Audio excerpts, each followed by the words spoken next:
Hello everyone, welcome back to another video, and today we have a new background. Yeah, I decided to change it from the blank green screen to a beautiful wall of my records that I've set up recently. So, hope you guys enjoy that. Today, I'm going to be doing my year-end review, and it's been a while to record this. It's pretty long after I filmed and uploaded the Cardi video, by the way. Thanks for all the views on that. Yeah, did not expect that video to be that big because it really was just a rant. But yeah. Anyway, I'm going to be going over my top 5 albums of 2024. So without further ado, let's get straight into the video. So, at the number 5 spot, we have Smile by Porter Robinson. Now, for those of you who don't know what this album is, I'm not shaming you. Porter Robinson isn't a huge artist, but he makes electronic pop music, and yeah, that's what this album is. It's an electronic pop album with some very heavy synths, and that is what stands out to me the most. The synth work on this album is absolutely incredible. It's very... the synths are very hard-hitting, and they just make you want to dance, and that's why I love this album. It's that's the main reason I love this album, because I'm a sucker for a good synth, you know? I love a lot of electronic pop. I love the new Charli XCX album for similar reasons, and that's why I love this album, because of the hard-hitting electronic elements that it has. But not to say that Porter Robinson doesn't also have good songwriting capabilities, because he does. On this album, he explores themes of being comfortable in your own body, which is primarily what the song Kitsune Maison Freestyle is about. It's about him, at the end there's a little skip part. He's like, I replaced my teeth and I'll never get the teeth my mother gave me back. And I was like, wow, that's actually really interesting. And yeah. It's you should feel comfortable in your own body, and I feel like that's what most of the album's trying to get at. Yeah. And again, it's wonderfully produced, not just the synths, but also pretty much every other aspect of it. The auto-tune he uses on his voice sounds incredible. I love the way his voice is auto-tuned. And yeah, auto-tune does get a bad rap, but I feel like if it's in this situation, it's used very perfectly to make his voice sound more digitized and fit into the atmosphere of this synthy technological world that he's created. And yeah, there's truly nothing like it, because it almost is cheap in a way. There is sort of a sugary coating to his music, but it's backed up by this deep, topical deepness that is oh wait, it's not actually cheap. It's just, this is what it sounds like. It's just it has that sugary flavor to it.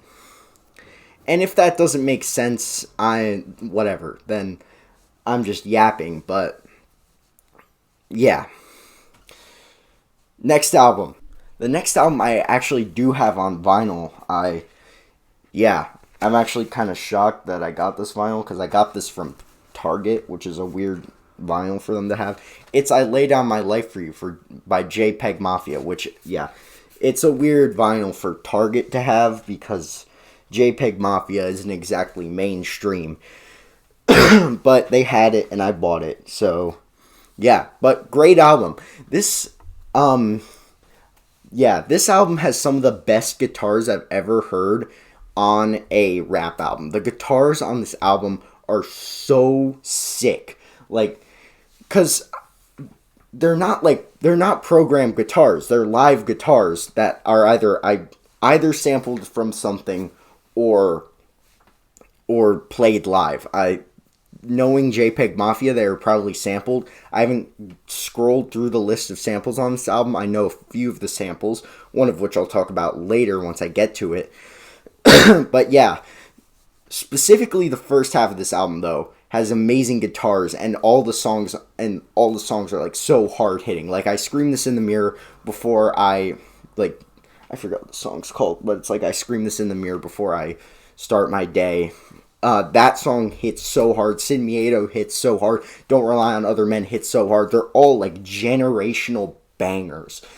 And then you get towards the bottom of the track list and you get more mellowed out songs that still have this weird like groove to them, like Either On or Off the Drugs, which again, talk about later. And the last one, which I forget the name of. But yeah, this is my favorite Peggy album. It's absolutely incredible, and I feel like Peggy really hit his stride with this album. Well, not really hit his stride, but he like kind of refined like what he was good at to like a science. Like he got it down with this album. Like the other albums, there were some songs where I was like, like this could be on, this could not be on here. Like the Danny Brown one, I liked, but I wasn't like, I'm going to be honest, I wasn't like crazy about that album. But this album, this is something else. This is like something, this is insane. There's also a Denzel feature on this album on JPEG Ultra. Fitting name. But they're like the best duo in rap right now and possibly ever. Like Denzel's like energy that he brings to tracks matches like Peggy's beats so well, and we've seen this on the other track they have off Taboo, Vengeance. That song's probably my favorite Denzel song and my favorite song off that album. They just matched each other's energy so good. And there's also a Vince feature on here. He's been having a great year. Dark Times is amazing. Not my favorite, one of my favorites of the year, but it's an amazing album. Go check it out. So stacked. Like, those two are the only two features, but great feature list. And they both kill it. And both those songs are bangers. The only thing...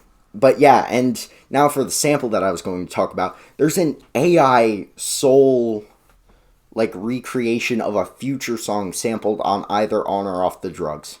That's an insane pull. And it sounds amazing. Like, to have that type of knowledge is insane. So yeah, this album's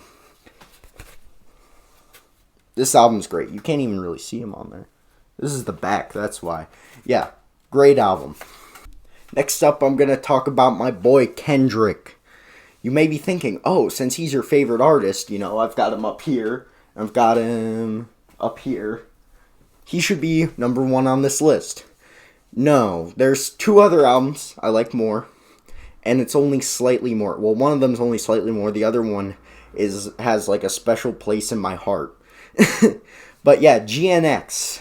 GNX has some of the biggest Kendrick bangers on it.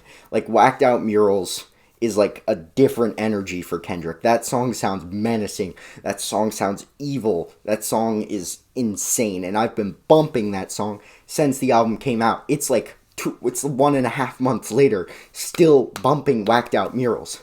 Squabble Up, incredible song. TV Off, generational banger. Peekaboo, a little bit weird, but banger. And then SZA's features on this album are insane. Like, she has such a good voice, and she complements Kendrick so well. Like, Luther is such a good song, and that little, like, vocal run at the end of Gloria, like the Gloria, like, that part's so good. And Gloria is such a well-written song while we're at it. It's kind of like Kendrick's I Gave You Power by Nas, or like his, like, yeah. And I Gave You Power is probably one of my favorite Nas songs. So to have him do that it's a real treat.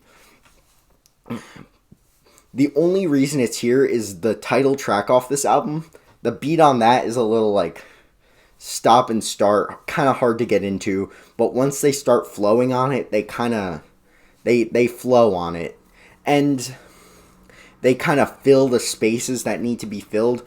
But that being said, it is probably still like a little bit of a lacking track. So yeah, with all that being said, it's still a fantastic album. Like, top to bottom hits, no wasted room, pretty much. It's Kendrick's shortest album, which I take that as a good thing because it's just so tight. And yeah, it is interesting to see him on this like strictly like bangers, nothing like deeper or conceptual going on, like type of note, which I honestly didn't expect him to do that, but honestly he executed it so well. So Kendrick's GNX at third. Number 2 is Chromacopia. Yep, Chromacopia. And you guys might be shocked that I like Chromacopia more than GNX, because most don't, and I like Kendrick more than I like Tyler, but I think Chromacopia is more consistent than GNX because, like I said, the title track is kind of like a noticeable low point, not that it's a bad song. Anyway, Chromacopia, very interesting album, because in the rollout to this album, we've got introduced to the character of Saint Chroma, and then had expectations switched because in the album, he wasn't actually playing a character like he often does on his albums. Well, on every other album since like he existed, like he's been playing a character. And then on this album, he not finally, but he like addressed his personal issues, and it was probably his most like open album yet. And because of that, we get beautiful songs like Him, or some of the most well-written songs, like one of the most well-written songs he's ever wrote, like Hey Jane. And also there are those classic Tyler bangers like Ra-Ta-Ta, which is my favorite off the album because I just love a good Tyler banger. Or Thought I Was Dead with Schoolboy Q, who's also having a great year right now. So yeah, there's a great feature list on this album. A lot of people who compliment Tyler really well. Like Sticky has some of the greatest features on the album. He somehow Sexy Red put on like a great performance, which is insane to me. Like when I saw Sexy Red on the feature list, because I looked up the features on Genius when I went to listen to the album, I was like, why is she working with Tyler? Like, why is she on this album? And then I listened to the track and I'm like, oh, this is fire. Like, this is hold on. Like, and the Sticky beat's insane. Like, it's one of the most wild beats I've ever heard. Yeah, it's just an insane album that I feel like it's a really great album that just like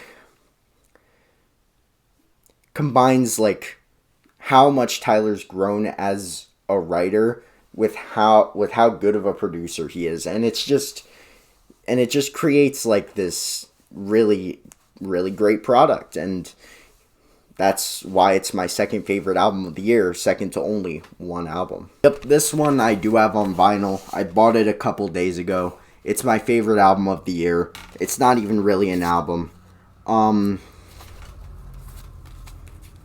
Scrapyard. It's Scrapyard. I posted about Scrapyard in August on this channel, I believe, saying it was my album of the year. Nothing's changed. Goated album. If you guys haven't listened to Scrapyard, pause this video, go listen to it. It's an absolutely phenomenal project from front to back that gives you some of the most different vibes that you could possibly imagine. Like, there's a full-on, like, rage rap song on here, like Guess Who. It's an epic banger of a song, probably one of my favorites from the year. There's also like a full on like folk, like not really like an indie song on here, Guide Dog, which is incredibly emotional, incredibly emotional. It's so sweet though. Sorry. And Guide Dog has some of the craziest, like, not really craziest, but the guitar on that song is so good. And like there's all these like little instrumentals in the background. Like there's like a little violin as well. Like it's so good. And the way he's like his vocal, like the way he sings on Guide Dog is so good. And yeah, it's just like such a raw and emotional song that if you, yeah, it's probably my favorite song of the year. Like it, yeah, it's so good. Yeah, and there's also like songs that sound like they were left over from his other album, which I also have on vinyl. I Didn't Mean to Haunt You. Like Dust Cutter, which is actually a vinyl exclusive on this album, is on an actual song on this album, and Dust Cutter's amazing. And then yeah, it's just a really great album that gives you like these songs that no other person could like has created, like Easier, or like a song like Easier or Pretty Privilege. No one has ever had the idea to create those songs. Like this album is truly one of a kind, and there's not like anywhere else you can go to get those songs. So that's why it's my favorite, because I can only get like the sound, the vibe, the like overall like just like experience that this album offers from this album. Like there's nothing else out there like that. There are things that come close, like Jane Remover, like Frailty comes close, or like Porter Robinson, I guess, comes close, but it's just still not quite there. And that's why I think this album is the best, because it's truly doing something that is one of a kind. So if you guys enjoyed, be sure to like, comment, and subscribe. Comment your album of the year down below. I'm interested in seeing it. And yeah, I'm looking forward to 2025. Well, the music of 2025. A couple albums have already come out, but nothing really of note. So I'm looking forward to see what comes out in 2025. Right now, I'm looking forward to Balloonerism by Mac Miller. So yeah, that's my thing that I'm hyped for right now. Anyway, I'll see you guys in the next one. Bye.